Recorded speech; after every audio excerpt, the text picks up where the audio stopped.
Hello dear Sinceres! So this is a part of a small video playlist that I'm going to be doing about Pluto in Aquarius. There will be more videos in the future about it, so maybe you want to subscribe to this playlist. And there is indeed so much to say about this major event of Pluto moving into Aquarius that having this playlist will make it more easier to digest.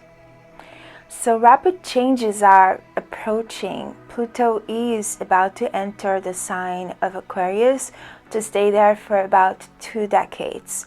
It will have some retrograde and then go back into Capricorn and then going back again to Aquarius. Some astrologers consider Pluto in Aquarius being in fall because when it showed up it was in Leo, so they consider it to be exalted in Leo, but it's really hard to agree exactly where Pluto is in fall or exaltation, since Pluto has never really completed a conscious turn around the sun that we can analyze exactly how it behaves after we discovered this planet. We as a humanity will reach a place that we will not know what will happen in the next 5 minutes. It will be a moment, a period of a lot of uncertainty, a lot of change, a lot of transformation.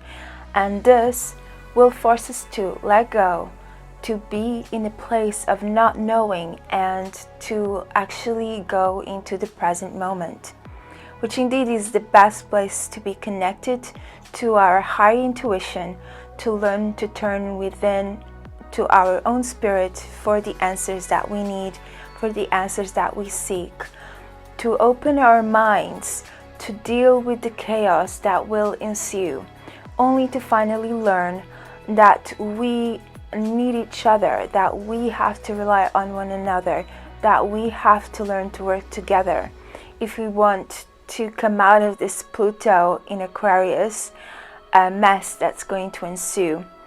And we are only really going to able to live when we reach this deeper understanding, an understanding from a point of view of practicality that really indeed we are one.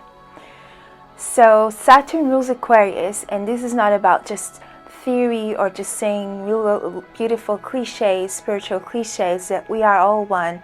No, Saturn rules Aquarius and rules Capricorn, and he's just in the 2 signs before Pisces, because Saturn needs the structure, to give structure, to give practicality to things.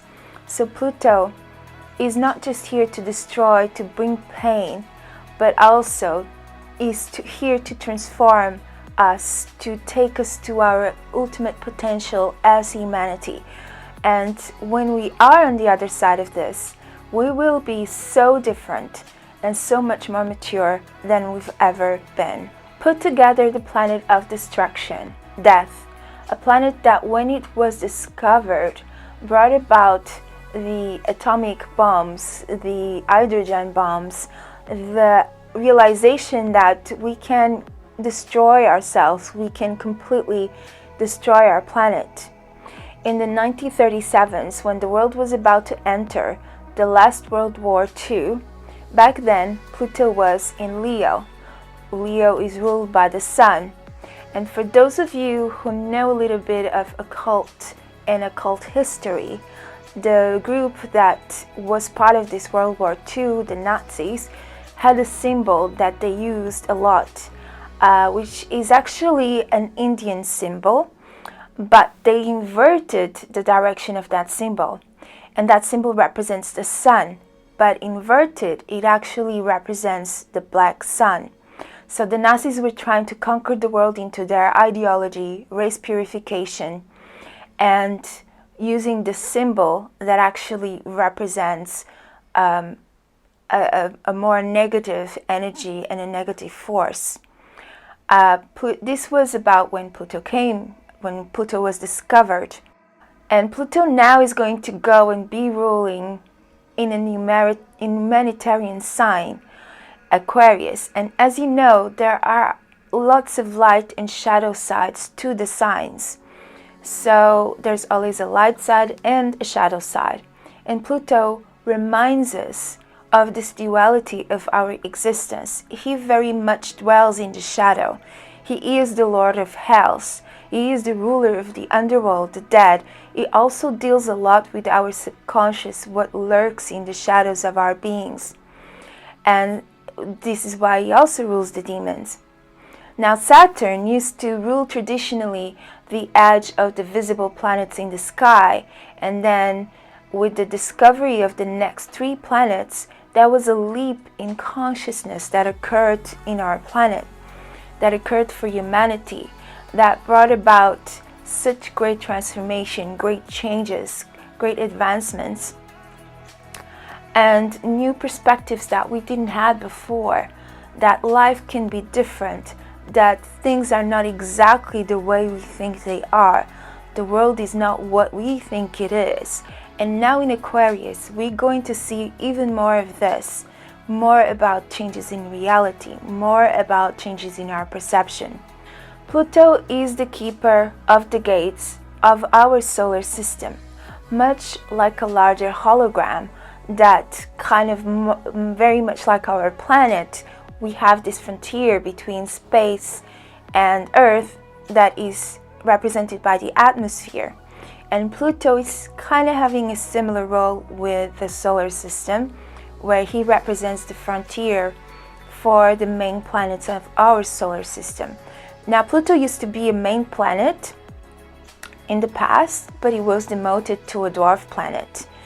But in the astrological system, it is still considered one of the main planets, even though he is one of the 3 transpersonal planets. And it was demoted back in 2006. Pluto was demoted back in 2006 after new other planets, Ceres and Aries, have been discovered that had the same size of Pluto. And actually, I think that Pluto having this kind of promotion, demotion, shows very much this Hades quality of Pluto that travels in between worlds, the underworld and the world of living. You quite don't get to know what this entity is. For humans, death is usually the edge of life, the great unknown, and so Pluto is the gatekeeper of this great unknown beyond our solar system.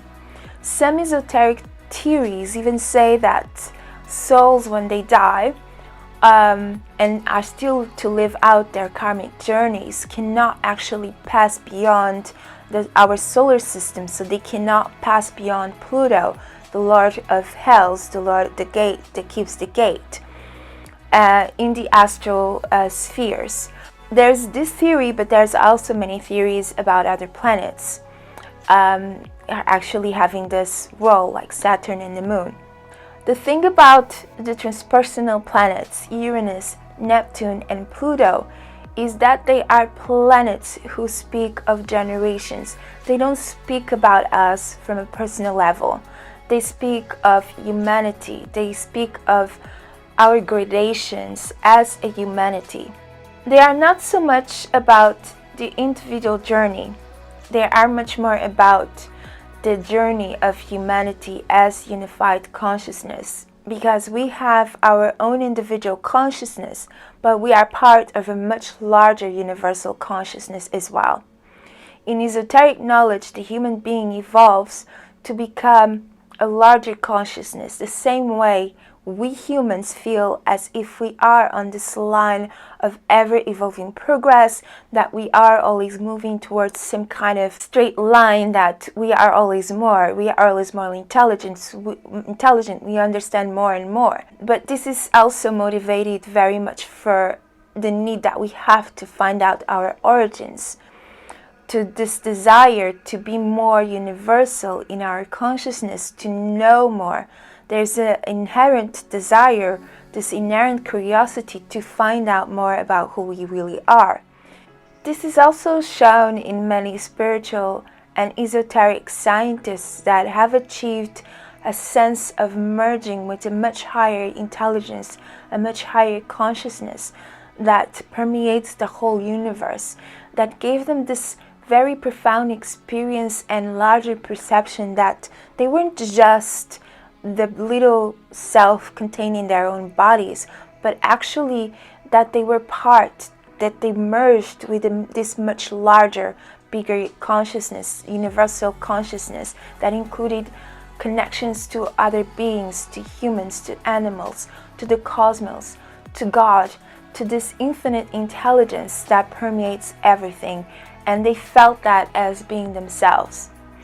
And in those moments, they experienced an all-knowing awareness of time, of history, of future, of the essence of who they really are, of us all as also being themselves.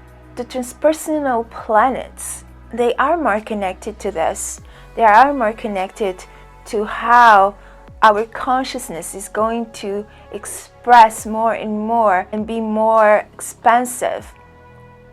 It's going to express this push towards the next eras of human evolution beyond this current perception that we have of feeling that we are just this individual separated person. But this is going to push us towards having a perception that is going to look back to our current mentality, and in this belief not understand how we still kill each other, we still allowed other humans to die of hunger, we polluted our world, we damaged our nature, this nature that we still perceive in ourselves as being greedy, selfish, that harms, that fears. And in the same way that nowadays we can see that in many parts of the world, racism is becoming something unthinkable for many people, and something that people are understanding is not a correct concept. Something that people are understanding is a bit of an outdated concept. It still exists in some parts, but in many parts this is becoming something that is changing. And the same thing will be for humanity in the next few decades. When they look back at us currently, they're going to see so many things that just don't make sense, and they're going to question how come we thought this was reality. So consciousness is going to rise to levels that when those generations look back, they will not understand how the current world we had, things like war. We allowed people to go hungry, without food, without shelter, without home. That we put money and materialism above a human life. That we are violating our mother nature, killing traditional cultures, traditional knowledge. That we were engaging in this kind of sort of behaviors, and this was considered as normal for us. All of this is going to feel alien to them. And why am I talking about this? I'm talking about this because Jupiter-Saturn conjunction was the marker of the consciousness of the era of Aquarius, the official entry. And now Pluto is going to the 0 degrees of Aquarius, giving us a second alarm, because where Pluto passes, nothing ever stays the same. And Pluto is going to stay in Aquarius for 20 years until 2044. And so the next changes in the next 20 years are going to affect the next centuries, because we will not recognize the world that we will be living when Pluto leaves Aquarius to go into Pisces. In astrology, Aquarius is the second sign, ruled by Saturn. Saturn has two roles. Jupiter reminds us that, hey, there is a God. There is this higher truth to reach. Saturn then comes with Capricorn and starts the groundwork, from taking humanity from its most lower primitive levels up to when it can be an authority unto itself. And in that is when it reaches Aquarius, a humanitarian consciousness, where a progress of Aquarian technology can liberate humans from the survival type of consciousness, because the progress that Saturn brings to Aquarius is to bring abundance and access to faster healing, faster transport, faster ways of fulfilling the basic needs of humans, but also in ways that do not pollute or violate the environment. This progress also allows for more faster thinking, to have time to contemplate, for discoveries, to release time for us to seek for deeper meanings and perceptions, and a larger awareness of the universe and the world that we live in. And then that pushes humanity to see each other as a unit of the same consciousness. And that is what it really means to see each other as the same. And knowing that what we do to one another, we do to ourselves individually. Saturn has to rule the sign of Aquarius because Saturn lays down the structures and the laws, the practical things required. It concretizes, it makes it real. Saturn works with duality, and so it goes from earth to air in Capricorn. So in Capricorn is the sign of earth, the element of earth, and then it goes straight after to Aquarius, the sign of air. And the way I see it is like Saturn starts to work from this dense matter of earth, this density of the element of earth. Is like he has this clay he needs to mold, he needs to shape. And so he starts that groundwork, and up as he go up, he's working with humanity and molding and shaping humanity so it can become like air, in which the Aquarian age, in which the Aquarian mentality, the Aquarian perception. And so in Capricorn, it starts with the lower levels of the mountain and takes humanity up to its highest in the clouds. I see Saturn as the actual planet that does the actual groundwork, that takes humanity to that ultimate consciousness, the consciousness that's universal. And you can hear more about this when in my previous video about Saturn in Pisces. And this talk was so that we can understand what Pluto will now be doing in Aquarius and why Saturn-Jupiter conjunction was so important. Because we have now reached a major stage of humanity's consciousness, of humanity's development. Much like the Industrial Revolution, when it came, it completely shifted all the social structure. That it had its major development through the time also when Pluto was traveling to Aquarius. Pluto is now going to be taking us through major leaps in science, technology, our politics, our world, how we understand ourselves, how we understand the universe, and most importantly, our consciousness as humanity. Pluto will destroy much of what we know and are accustomed to. Nothing in society will remain intact, and much will seem initially quite negative, maybe to some degree even hell-like. But the reason for the Lord of Hells to do so is because it's in the underground that we find much wealth. Yes, Pluto is a planet that represents health and power. He transforms the dead matter, rocks and other materials into gold, oil and diamonds. And this is what he will do to humanity. This is what he will do also to humanity's consciousness. First, the old way needs to die. Humanity needs to detach from the perceptions, from the belief systems and behaviors that do not serve it any longer. That all needs to die. But no one likes destruction, especially the destruction of what they hold most dear. And when chaos ensues, when we are so dearly attached and grabbed onto those things that we don't want to have taken from us, that can cause a lot of suffering and a lot of stress. So the dispositor of Pluto in Aquarius will be Saturn, which is now in Pisces, has entered Pisces early this month, which you can also see a video that I will post somewhere around here. And this will emphasize this awakening of consciousness for the start of this Pluto journey in Aquarius. Pluto is death, as in that we tend to think that death is the end. But there's actually many people who came back to tell us the story of how it feels like to die. Many who've had near-death experiences. Death is just a passage, a moment for us, so we can take a break to regenerate and remembering our true essence. Death is also an awakening to the reality beyond our materialistic beliefs and materialistic world, that we are souls and spirit and that we don't die. Only our bodies do. Pluto is coming to remind us of that he is not the end, he is not the destruction, but actually the remembrance of our immortal essences, and to embody our immortal spirit.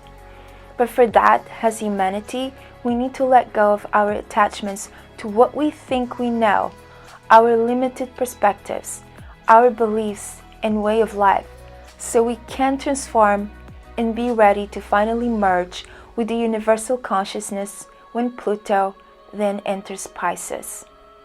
Enjoy!